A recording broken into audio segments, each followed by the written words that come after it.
নমস্কাৰ। জয় গুৰু শংকৰ, জয় গুৰু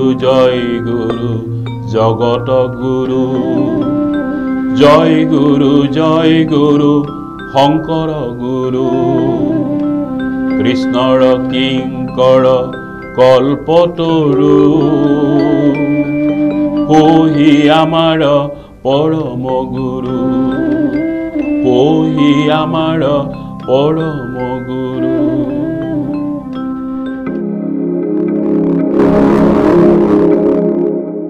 ভাৰতীয় নাট্যকলাৰ অৱদানসমূহৰ বৈশিষ্ট্য অসমৰ আপুৰুগীয়া ওজাপালি, ঢুলীয়া, লোকনৃত্য আদিৰ সুবাসেৰে আৰু দুবাৰকৈ তীৰ্থ ভ্ৰমণৰ যোগেদি লাভ কৰা অভিজ্ঞতাৰ বৰেৰে তেৰাৰ একান্ত সেৱকসকল ক্ৰমে ৰামৰাজ, মল্লদেৱ, শুক্লধ্বজ আদি গুণীজ্ঞানী পণ্ডিতসকলৰ অনুপ্ৰেৰণা পাই কৰিছিল মানুহৰ হৃদয়ত সহজভাৱে ধৰ্মীয়ই হওক বা আন কোনো জনহিতকৰ আদৰ্শ প্ৰতিষ্ঠা কৰাৰ ক্ষেত্ৰত নাট্যকলাতকৈ যে আন কোনো উৎকৃষ্ট পন্থা বা মাধ্যম নাই, সেই কথা ভালদৰে উপলব্ধি কৰিয়েই বিভিন্ন সময়ত বিভিন্ন স্থানত ধৰ্ম আলোচনা আৰু কৃষ্টি সংস্কৃতিৰ প্ৰচাৰ প্ৰসাৰ কৰি থাকোঁতেই শাস্ত্ৰৰ আধাৰত তথা বিভিন্ন ঘটনা পৰিঘটনাক লৈ উদ্দেশ্যমূলক পত্নীপ্ৰসাদ, পাৰিজাত হৰণ, কালীয় দমন, ৰুক্মিণী হৰণ আৰু কেলিগোপাল এই নাটকেইখন ভাগৱত পুৰাণৰ অৱলম্বনত বা পুৰাণ উপপুৰাণৰ সহায়ত ৰচনা কৰাৰ দৰে আদি কাণ্ড ৰামায়ণৰ আধাৰত ৰচা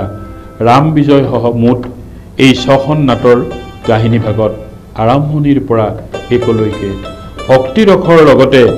শৃগাৰ, হাস্য, বীৰ, ৰুদ্ৰৰস, কৰুণ, বিভৎস, অদ্ভুত, ভয়ানক আৰু শান্ত আদি ৰসৰ সমাৱেশ ঘটাই শ্ৰীকৃষ্ণৰ বীৰত্ব, ঐশ্বৰ্য, অলৌকিক শক্তি তথা মাহাত্ম্য প্ৰকাশ কৰি মূলতঃ নিত্য প্ৰধান সংগীতৰ মাধ্যমেৰে সৰ্বত্ৰ লোকৰ গ্ৰহণযোগ্যতাৰ স্বাৰ্থত নাটসমূহৰ মূল কাহিনীবোৰৰ লগত দুই এক স্বকীয় কল্পনাৰ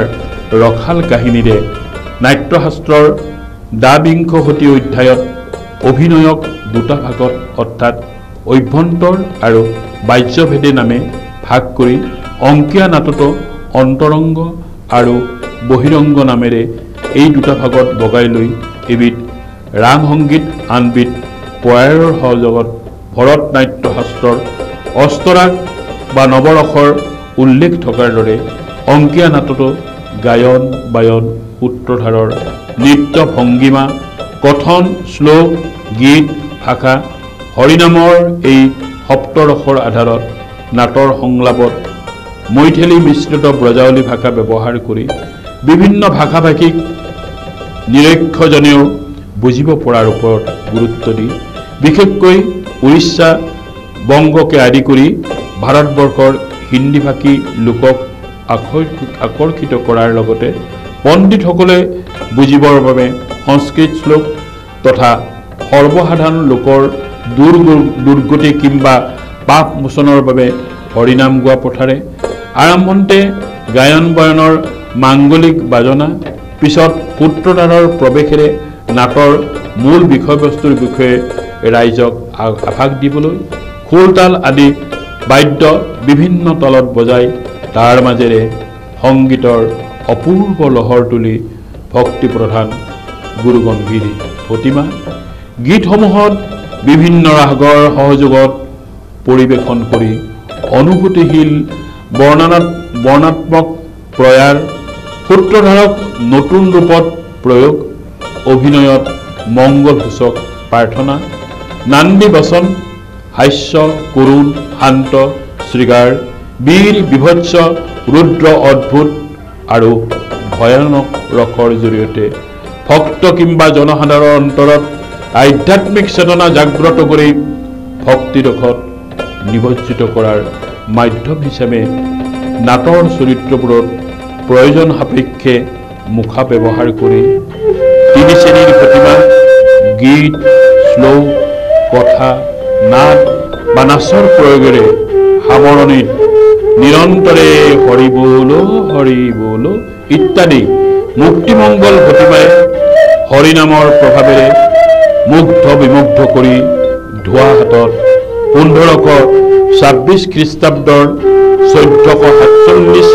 শকত ৰচা প্ৰথমখন নাট পত্নী প্ৰসাদৰ কাহিনী ভাগ মূল ভাগৱতৰ দশম স্কন্ধৰ পৰা লৈ ইয়াত কোনো শ্লোক নান্দী গীত ব্যৱহাৰ নকৰাকৈ কেৱল মংগলাচৰণ শ্লোকেৰে নাটখনিৰ পাতনি মেলি